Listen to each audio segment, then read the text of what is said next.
کسی کو کیا ہے مسجد میں امامت کی ذمہ داری دیتا، پھر ایسے لوگوں کے گھروں کو کیا ہے آگ لگا دیتا جو کیا ہے گھروں میں فرض نمازوں کا اہتمام کرتے ہیں، سوتے نہیں ہیں، کرتے ہیں۔ نماز پڑھنے والے مسجد میں چھوڑ کر کے گھر میں پڑھنے والوں کے بارے میں اتنی بڑی سخت تنبیہ اللہ کے رسول صلی اللہ علیہ وسلم نے بیان فرمائی ہے۔ حضرات اسی طرح سے تھوڑا اور آگے بڑھ کر کے دیکھتے ہیں، صدقات و خیرات کے سلسلے میں بھی یہی بات کیا ہے بیان کی گئی ہے۔ آدمی کیا ہے دکھا کر کے کرتا ہے، اچھی چیز ہے، اس سے لوگوں کا جذبہ پیدا ہوتا ہے، دوسروں کو بھی خرچ کرنے کی توفیق ملتی ہے۔ اس نیت کے ساتھ اگر دکھا کر کے کر رہے ہیں اچھی بات ہے، ورنہ کیا ہے تخفوها وتؤتوها الفقراء فهو خير لكم، اللہ نے فرمایا اس کو چھپا کر کے کرتے ہیں تو یہ بھی بہت اچھی بات ہے۔ اسی لیے دیکھیں نمازوں کی نفل نمازوں کے سلسلے میں انبیاء علیہ السلام کے بارے میں قرآن مجید میں حضرت داؤد علیہ السلام، حضرت زکریا علیہ السلام، حضرت مریم کے بارے میں کیا آتا ہے،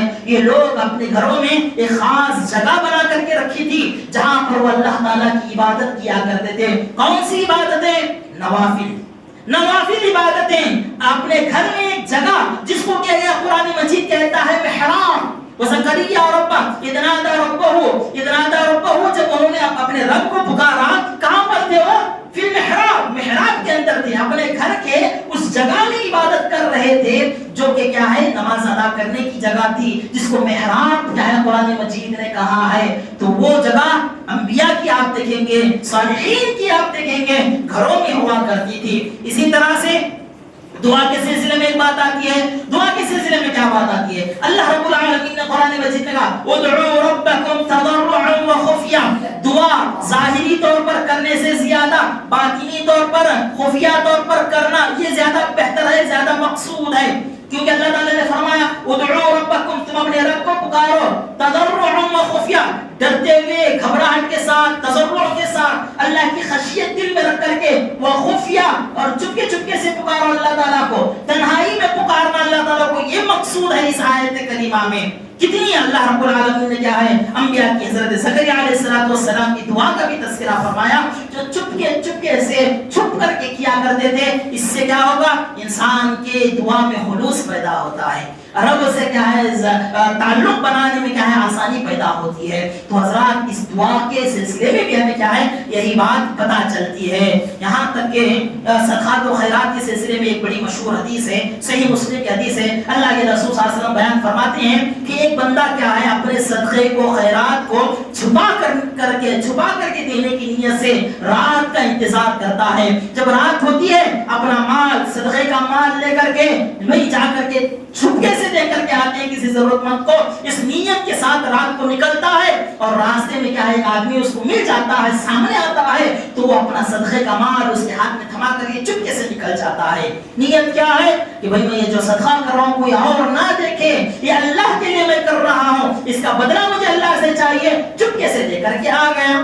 جب صبح ہوئی تو لوگوں نے کیا ہے چیمیں گویاں شروع کر دی، باتیں کرنا شروع کر دی، کہا کہ کسی نے ایک چور کو رات میں کیا ہے اپنا صدقے کا مال تھما کر کے چلا گیا، جس نے لیا تھا، اس نے جس کو دے کر کے آیا تھا وہ کوئی انسان، صالح انسان نہیں تھا بلکہ ایک چور تھا جو رات ہونے پر کیا ہے گھر سے باہر نکل کر کے چوریاں کیا کرتا تھا۔ اچانک یہ کیا ہے اس کے ہاتھ میں تھما کر کے آ گئے۔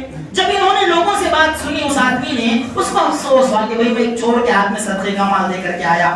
ٹھیک دوسرے دن اس نے پھر کیا کیا، اپنے صدقے کا مال لیا، مال لے کر کے رات ہونے کا انتظار کیا، رات پر پھر نکلا، آج کسی کو دے کر کے آتا ہوں۔ اتفاق سے ایک عورت کیا ہے مفلس غریب نظر آئی، اس کے ہاتھ میں کیا ہے مال رکھ کر کے چپکے سے نکل کر کے آ گئے۔ جب دوسرے دن صبح ہوئی لوگ پھر باتیں کرنے لگے، چہمی گویاں ہو گئی، کہنے لگے کہ اس رات کسی نے کیا ہے ایک زانیہ عورت کو اپنا صدقے کا مال دے کر کے چلا گیا۔ جب اس بندے کو معلوم ہوا کہ وہ پھر کیا ہے دوسری مرتبہ بھی کیا ہے ایک زانیہ کے ہاتھ میں نے کیا ہے مال دے دیا، صدقہ کا مال میں نے دے دیا، بڑا افسوس ہونے لگا۔ حضرات روایت کے اندر آتا ہے، کہتے ہیں کہ یہ جو آدمی 2 دن لگاتار جا کر کے صدقہ کر کے آیا تھا، اس کو خواب پڑتا ہے، وہ خواب میں کیا دیکھتا ہے کہ ایک آدمی اس کے پاس آتا ہے اور آ کر کے اس کو تسلی دیتے ہوئے کہتے ہیں کہ دیکھو پہلی بار تم نے ایک چور کے ہاتھ میں اپنے صدقے کا مال دے دیا تھا، تمہاری نیت اچھی تھی، اخلاص والی تھی، ہو سکتا ہے کہ وہ آدمی اس رات چوری کرنے سے باز آ گیا ہو۔ کیوں چور کیوں نکلتا ہے باہر؟ پیسہ حاصل کرنے کے لیے نکلتا ہے، جب اس کو پیسہ مل گیا ہو سکتا ہے وہ چوری کرنے سے باز آ گیا ہو، افسوس کی بات نہیں ہے۔ دوسرے تم نے کیا ہے ایک زانیہ کو کیا اپنا مال دے دیا، ہو سکتا ہے وہ زانیہ عورت زناکاری سے بدکاری سے کیا ہے باز آ گئی ہو، تو افسوس کرنے کی ضرورت نہیں ہے۔ حضرات یہاں پر غور کریں، یہ کیا جذبہ ہے، یہ جذبہ عمل کرنے کا، ایسا عمل کہ اللہ تعالیٰ کے درمیان ہی باقی رہے، ہمارے کسی اور کو نظر نہ آئے، کوئی اور ہمارے عمل کو نہ دیکھے، یہ جذبہ جو ہے یہ خلوص کو ظاہر کرتا ہے۔ یہ جذبہ انسانوں کے اندر ہونا چاہیے۔ اللہ کے مخلص بندے ایسے ہی ہوتے ہیں جن کو اللہ تعالیٰ پسند فرماتا ہے۔ یہاں تک کہ اسلاف اکرام میں سے کسی کا ایک قول ہے، وہ کہتے ہیں کہ ہم نے کچھ ایسے بھی اللہ کے بندوں کو دیکھا ہے، متقی پرہیزگار بندوں کو دیکھا ہے، جو رات میں اپنی بیوی کے ساتھ ایک ہی سرانے میں ایک ہی تکیے پر سر رکھ کر کے سوتے ہیں، لیکن اللہ کے ڈر سے خشیت سے دل میں اللہ کا ڈر اتنا ہوتا ہے کہ آنکھوں سے آنسو نکل کر کے آتے ہیں، آنکھوں سے آنسو جاری ہیں، لیکن ایک ہی تکیے پر سوئی ہوئی اپنی بیوی کو پتہ نہیں چلتا ان کے آنسوؤں کے بارے میں۔ ایسے بھی اللہ کے بندوں کو ہم نے دیکھا ہے جو اللہ تعالیٰ سے اتنا زیادہ ڈرتے ہیں اور اتنا خفیہ طور پر اپنے اعمال کو انجام دیتے ہیں۔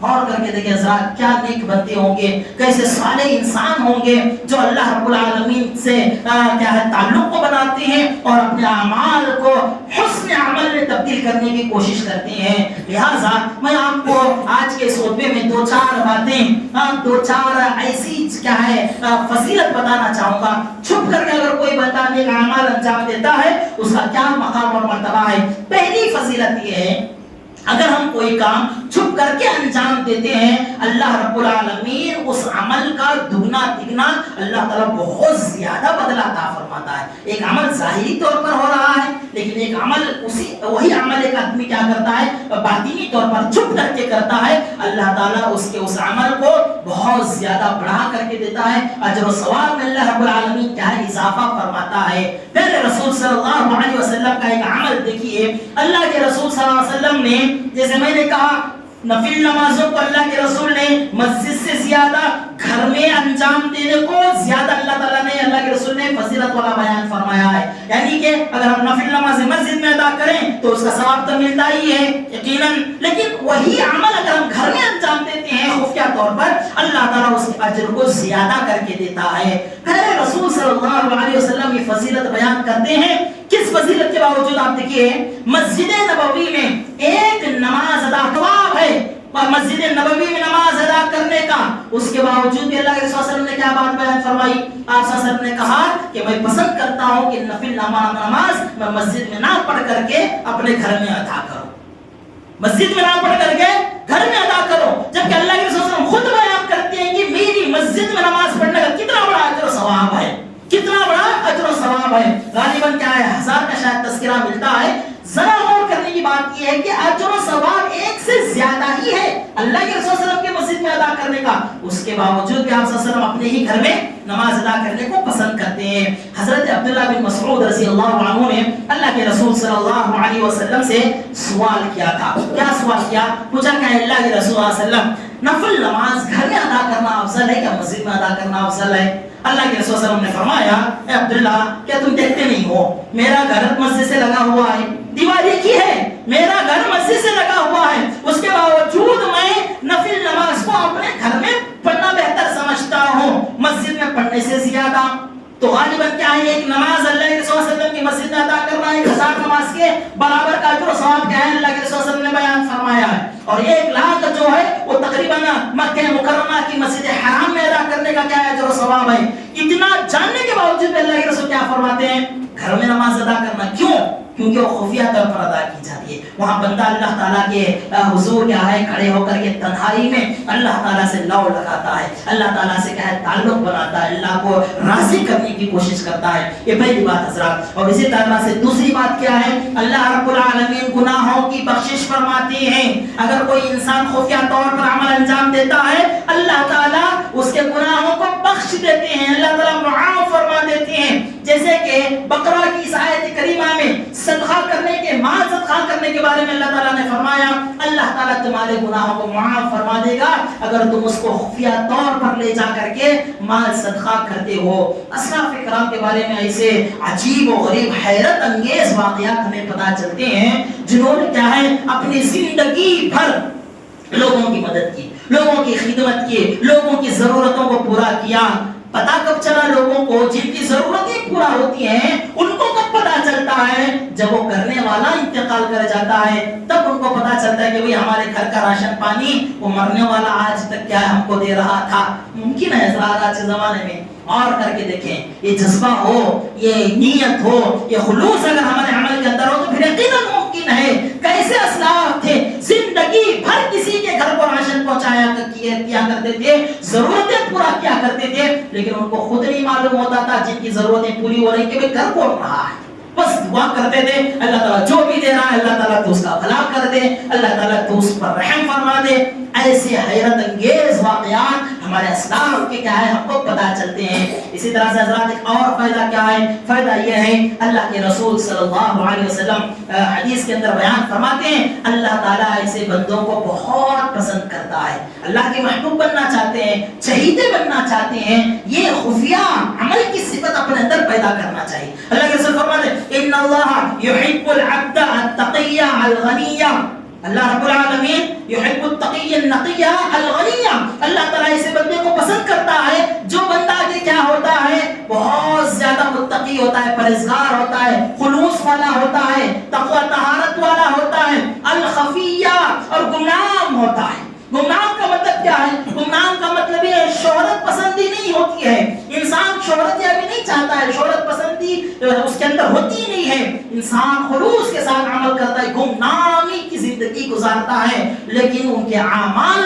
اگر ہم دیکھتے ہیں ان کی زندگی کے اوراق اگر پلٹ کر کے دیکھتے ہیں تو پتہ چلتا ہے بڑے زاہد، بڑے متقی، بڑے خلوص والے وہ بندے ہوا کرتے ہیں۔ یہ بڑی معمولی فضیلت نہیں حضرات، اللہ تعالیٰ ایسے بندوں کو پسند کرتا ہے۔ اسی لیے اسلاف کرام کیا کرتے تھے، پوری کوشش کرتے تھے کہ بھئی ہمارا عمل لوگوں کے سامنے کیا ہے نہ آئے، ہماری نیکی لوگوں کو نہ پتا چلے۔ آج لوگ کیا ڈھنڈورا پڑتے ہیں، آج لوگ چاہتے ہیں کہ بھئی میری نیکی کا تذکرہ ہو، میرے صدقات و خیرات کا کیا ہے چرچا ہو۔ یہ بڑی خطرناک صفت ہے حضرات، اس سے ہمارے اعمال ضائع ہوتے ہیں، برباد ہوتے ہیں، اللہ کے یہاں پر ہمیں کوئی اجر و ثواب نہیں ملنے والا ہوتا ہے۔ ایسا بندہ مایوس ہو جاتا ہے آخرت کے دن، ایسا بندہ فقیر ہو جاتا ہے، ایسا بندہ کیا ہے کنگال ہو جاتا ہے، اور ایسا بندہ بھی کنگال ہوتا ہے آخرت کے دن جو کہ کیا ہے دنیا میں ایک دوسرے کے حقوق کو سلب کرتا ہے، اللہ تعالیٰ اس کو کیا ہے خالی ہاتھ کر دیتا ہے۔ اسی لیے جو عمل ہم سے چھوٹا موٹا ہوتا ہے اس کی حفاظت کرنے کی کوشش کرنا چاہیے۔ ایک واقعہ بڑا پیارا ہے، ہمارے استاذ نے کیا اپنی کتاب کے اندر اس واقعے کو لکھا ہے، وہ واقعہ ہے حضرت ابن منقدر رحمہ اللہ، یہ کیا ہے تابعین میں سے ہیں، ان کے بارے میں آتا ہے محمد بن المنقدر یہ کہتے ہیں کہ میرا معمول تھا کہ میں اللہ کے رسول کی مسجد میں کیا کرتا تھا، ہر دن رات میں عشاء کے بعد ایک ستون کے پیچھے کھڑے ہو کر کے میں نماز ادا کیا کرتا تھا۔ محمد ابن المنقدر کہتے ہیں رات کا میرا معمول تھا، ستون کے پیچھے عشاء کے بعد سب لوگ چلے جاتے ہیں، میں نماز ادا کیا کرتا تھا۔ تو ایک وقت ایسا آیا مدینے میں قحط سالی پڑ گئی، بارش اللہ نازل ہی نہیں کر رہا تھا، قحط سالی کی وجہ سے بھوکمری بھی آ گئی تھی، بڑے پریشان تھے سارے احباب مدینہ کے لوگ کیا ہے دور دراز علاقے میں جا کر کے، اللہ کے رسول کی سنت ہے جب بارش نہیں برستا ہے قحط سالی پڑ جاتی تو جا کر کے صلاۃ الاستسقاء پڑھتے اور اللہ تعالیٰ سے دعا مانگ کر کے آتے بارش کی نازل ہونے کی۔ تو کہتے ہیں کہ سارے لوگ مدینہ والے جا کر کے اللہ سے دعا کر کے آئے، پھر بھی بارش نازل نہیں ہوئی، صلاۃ الاستسقاء کا بھی اہتمام ہوا۔ پھر کہتے ہیں ابن منقدر میں ایک مرتبہ نماز ادا کر رہا تھا تو میں نے دیکھا کہ ایک بندہ آیا اور آ کر کے اس نے کیا اپنے کپڑے بدل لیے، کپڑے بدل کر کے اللہ تعالیٰ کے لیے کیا ہے نماز ادا کرنا شروع کیا۔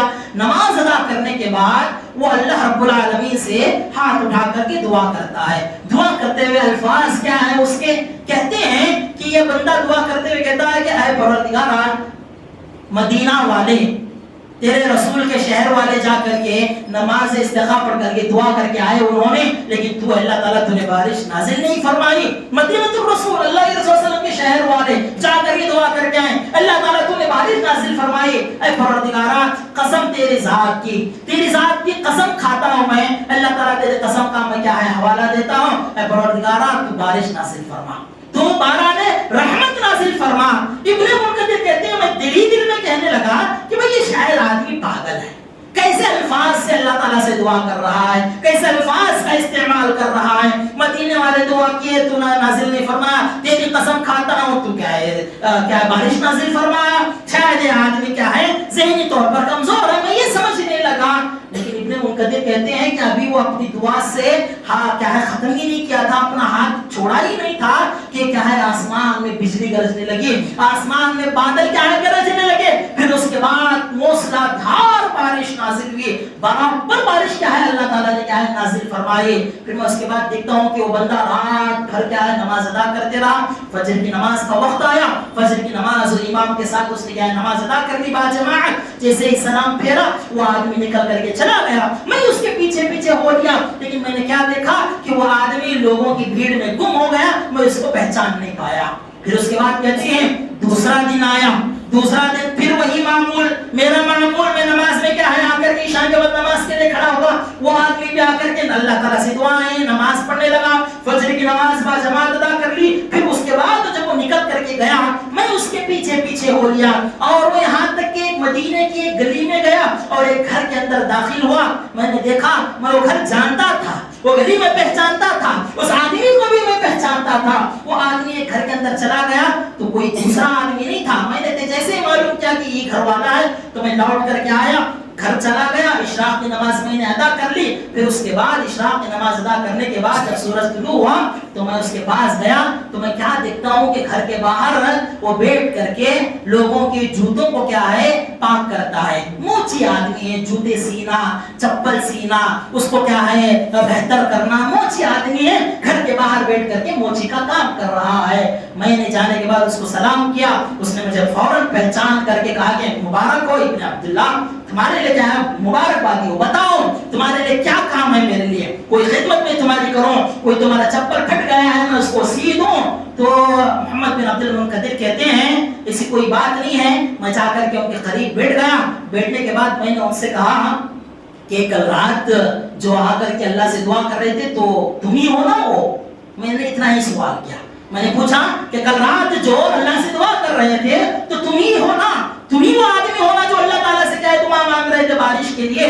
تو ابن منقدر کہتے ہیں میرے یہ کہنے کے بعد اس آدمی کا چہرہ بدل گیا، غصے میں آنے لگ گئے، کہا کہ اے محمد تمہیں اس سے کیا لینا دینا ہے، اس معاملے سے تمہارا کیا لینا دینا ہے، کوئی دوسرا کام ہے تو بتاؤ۔ ناراض ہو گئے، ان کی ناراضگی کو دیکھ کر کے ابن منقدر کہتے ہیں میں اٹھ کر چلا گیا، میں سیدھے اپنے گھر چلا گیا، میں سوچنے لگا کہ شاید ان کو یہ بات پسند نہیں آئی۔ پھر اس کے بعد تیسرے دن جب میں عشاء کے بعد مسجد میں نماز کے لیے نماز پڑھنے کے لیے گیا تو میں نے دیکھا کہ وہ آدمی وہاں پر موجود نہیں تھا، رات گزر گئی وہ آدمی وہاں پر موجود نہیں ہے۔ میں پریشان ہو گیا کہ بھئی میں نے کیا کہہ دیا، میں نے کیا کام کر دیا، وہ آدمی نماز کو نہیں آ رہا ہے۔ پھر اس کے بعد چوتھے دن وہ گھر جاتے ہیں، اس کے دیکھتے ہیں کہ گھر کا دروازہ کیا ہے کھلا ہوا ہے، اندر گھر کے اندر ایک بھی سامان موجود نہیں ہے۔ میں نے مالک مکان سے پوچھا کہ بھئی یہ جو موچی آدمی ہے وہ کہاں چلا گیا؟ تو مالک مکان کہتے ہیں کہ بھئی وہ آدمی کیا ہے آج ہی صبح اپنا سامان کیا ہے صندوق میں رکھ کر کے صندوق اٹھا کر کے گھر چھوڑ کر کے چلا گیا۔ اس کے بعد ابن منقدر کہتے ہیں کہ مدینے کا کوئی ایک بھی گھر ایسا نہیں ہے جس میں میں نے ان کو نہ تلاش کیا ہو، پورا مدینہ میں نے چھان دیا، کہیں پر وہ آدمی نظر نہیں آیا، اور وہ آدمی کیا ہے شہر چھوڑ کر کے ہی یہاں سے چلا گیا۔ ذرا کیا بات پتہ چلتی ہے ابن منقدر کے اس واقعے سے؟ کیا پتہ چلتا ہے؟ اللہ کے یہ وہ بندے جو تو سب سے پہلے اپنی نیکیوں کو چھپا کر کے کرتے تھے، یہ نہیں چاہتے تھے کہ لوگ ان کی نیکیوں کو جانے معلوم کرے، اور جب نیکی کا پتہ چل جاتا لوگوں کے درمیان رہنا پسند نہیں کرتے، ڈر کہ بھئی یہ لوگوں کے سامنے ہماری تعریف بیان کر دیں گے، لوگوں کے سامنے ہمارا تذکرہ کر دیں گے، میری نیکی کا ذکر کر دیں گے، پسند نہیں تھا۔ اسی لیے کیا ہے لوگوں کے درمیان رہنا ہی پسند نہیں کیے، شہر چھوڑ کر کے نکل کر کے چلے گئے۔ سبحان اللہ، یہ کیا ہستیاں ہیں حضرات، ان کے کیا جذبات ہیں، ان کے کیا ارادے ہیں، کیسے دل والے ہیں، کیسا خلوص ان کا ہوتا تھا۔ اللہ ہم پر رحم فرمائے، اللہ امت مسلمہ کے افراد پر رحم فرمائے۔ ایسے افراد شاید ہی کہیں پر نظر آتے ہوں، ایسے افراد کا، ایسے لوگوں کا تقویٰ، ایسے لوگوں کی صفات کو اپنانا بہت بڑی بات ہے۔ قربان جائیے ایسے لوگوں کے بارے میں اللہ کے رسول صلی اللہ علیہ وسلم نے حضرت معاذ بن جبل رضی اللہ عنہ کے سامنے کہا تھا کہ معاذ میں تمہیں جنت کے سرداروں کے بارے میں نہ بتاؤں تم کو؟ جنت کے سردار، جنت کے بادشاہ بتاؤں میں تم کو ان کے بارے میں؟ حضرت معاذ نے کہا کہ اللہ کے رسول بتائیے۔ تو اللہ کے رسول صلی اللہ علیہ وسلم فرماتے ہیں ایسے کمزور لوگ جن کے کپڑے پھٹے ہوئے ہوتے ہیں، چہروں سے لگتا ہے کہ وہ نادار قسم کے لوگ ہیں، ایسے ان کی حالتیں ہوتی ہیں، لیکن جب یہ لوگ کمزور ضعیف لوگ ہر اعتبار سے ضعیف ہوتے ہیں، جب اللہ تعالیٰ کے دربار میں ہاتھ اٹھا دیتے ہیں اللہ تعالیٰ ان کے ہاتھ کو خالی نہیں لوٹاتا۔ قسم کھاتے ہیں تو اللہ تعالیٰ ان کی قسم کی لاج رکھ لیتا ہے، دعا کرتے ہیں تو اللہ تعالیٰ ان کی دعاؤں کو رد نہیں فرماتا۔ ایسے بندے قیامت کے دن سردار ہوں گے جنتوں میں، جنتوں کے محلوں کے سردار ہوں گے، وہاں کی نعمتوں پر کیا ہے اللہ تعالیٰ ان کو حاکم بنائے گا۔ ایسے لوگ کیا ہے سرداری کریں گے دنیا میں یہ صفت اپنانے والے، اور آخرت کے دن اللہ تعالیٰ کو مقام اور مرتبہ نصیب فرمائے گا۔ تو حضرات خلوص جو ہے وہ دل کے اندر ہوتا ہے، تقویٰ دل مرکز ہے اس کا۔ تقویٰ کو، خلوص کو، اخلاص کو اپنے اندر پیدا کرنا چاہیے۔ دنیا والوں کو صفائی دینے کی ضرورت نہیں ہے حضرات، دنیا والوں کو اپنے عمل کے بارے میں صفائی دینے کی ضرورت نہیں ہے، یہ بتانے کی ضرورت نہیں کہ وہ نیک انسان ہو، متقی انسان ہو، پرہیزگار انسان ہو، نماز کا پابند ہو، دعاؤں کا اہتمام کرتا ہوں، نوافل کا اہتمام کرتا ہوں، لوگوں کو بتانے کی ضرورت نہیں ہے، ثابت کرنے کی ضرورت نہیں ہے۔ اللہ تعالیٰ بہتر جانتا ہے، اللہ تعالیٰ ہر چیز کا علم رکھتا ہے۔ لوگوں کو بتانے کے لیے، لوگوں کو دکھانے کے لیے یا اپنے آپ کو بہتر ثابت کرنے کی ضرورت نہیں ہے۔ اللہ نے واضح الفاظ میں فرمایا فلا تزکوا انفسکم، تم اپنے آپ کو کیا ہے بہتر بتانے کی کوشش مت کیا کرو۔ یہ منافق تھے جو اپنے ایمان نہ ہونے کے باوجود دل میں نفاق رکھ کر کے سامنے لوگوں کو اپنی ایمان کا اظہار کیا کرتے تھے۔ اللہ تعالیٰ جانتا ہے کون متقی ہے، کون پرہیزگار بندہ ہے، اور اسی لیے اللہ تعالیٰ نے یہ حق بھی لوگوں کو نہیں دیا کہ لوگ کیا ہے ایک دوسرے کو جج کریں، ایک دوسرے پر کیا ہے رائے قائم کرے کہ یہ متقی، یہ پرہیزگار، یہ اللہ والا۔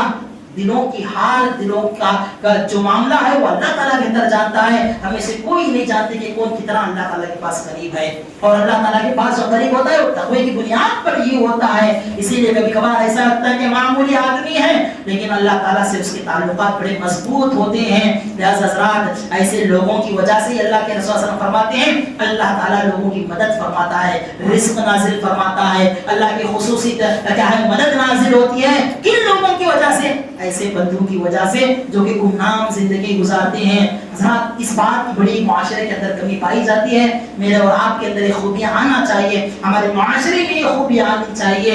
نیکی کرنا ضروری ہے حضرات، اور اپنے آپ کو بھی بتانے کی کب ضرورت پیش آتی ہے، کب پیش آتی ہے اپنے آپ کو ثابت کرنے کی؟ حضرات اس وقت جب آپ کی ذات پر الزام لگ رہا ہو، آپ کی ذات پر تہمت لگایا جا رہا ہو، تب ضرورت پڑتی ہے آدمی کو اپنے کیا ہے دفاع میں، اپنی عزت نفس کی حفاظت میں کیا ہے آدمی کو اپنے آپ کو ثابت کرنے کی ضرورت پڑتی ہے، ورنہ تو عمل کا دار و مدار نیتوں پر ہے اور اللہ تعالیٰ بہتر جانتا ہے۔ کوشش یہ ہونی چاہیے میری اور آپ کی، ہماری زندگی کے بعض اعمال، کچھ نیکیاں ایسے ہونے چاہیے جس کا علم محض ہمیں اور ہمارے رب کو ہو، آپ کو اور آپ کے رب کو ایسے کچھ اعمال کو انجام دینا چاہیے۔ ان اعمال کی اتنی بڑی فضیلت کتاب و سنت کے اندر بیان کی گئی ہے۔ اللہ سے میں دعا کرتا ہوں اللہ رب العالمین ان اوصاف حمیدہ کو اپنے اندر پیدا کرنے کی اللہ تعالیٰ کو توفیق عطا فرما۔ اعمال کو جتنا ہو سکے اتنا خفیہ طور پر، مخفی طور پر، رازدارانہ انداز میں انجام دینے کی اللہ تعالیٰ کو توفیق عطا فرما۔ ہم جو بھی اعمال کر رہے ہیں اللہ تعالیٰ ہمارے اعمال میں نیتوں کی جو کمی ہے، ہمارے اعمال میں خلوص کی جو کمی ہے، اللہ ان کمیوں کو تو درگزر فرماتے ہوئے ہمارے اعمال کو تو قبول عطا فرما، اس کا بہترین بدلہ اللہ تعالیٰ اخروی زندگی میں تو ہم کو نصیب فرما۔ اے پروردگارا ہم سبھی مسلمانوں کو اپنے عمل میں اخلاص پیدا کرنے کرنے کی، اپنے اعمال کو مخلص بنانے کی، حسن عمل انجام دینے کی اللہ تعالیٰ توفیق نصیب فرما۔ شیطان کے حربے، اس کے وسوسوں سے، اس کی چال بازیوں سے اللہ تعالیٰ تو ہماری حفاظت فرما۔ پل بھر کے لیے بھی شیطان کے حوالے نہ فرما۔ اللہ تعالیٰ تو ہمیں اپنی پناہ میں جگہ نصیب فرما، اور جب تک ہم دنیا میں رہیں کتاب و سنت پر عمل کرتے ہوئے توحید پر قائم رہنے کی توفیق عطا فرما۔ ضلالت اور گمراہیوں سے، جہالت کے اعمال سے اللہ تعالیٰ تو ہماری حفاظت فرما۔ آمین۔ اقول قولی ھذا استغفر الله لي ولكم ولسائر المسلمين والحمد لله۔